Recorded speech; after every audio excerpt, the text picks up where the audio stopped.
تو ان کی خوشبو پورے گھر میں پھیل گئی۔ بچے خوشی سے ایک دوسرے کو دیکھنے لگے۔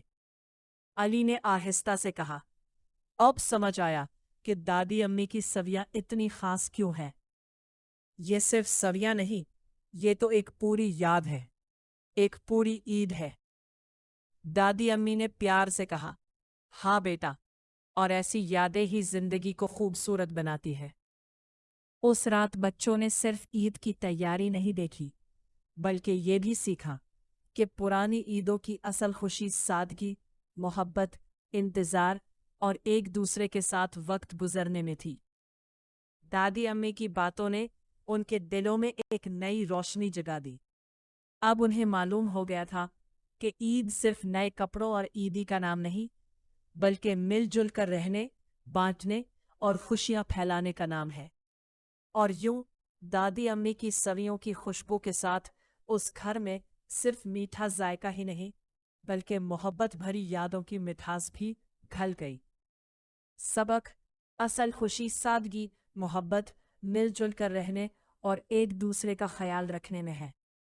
عید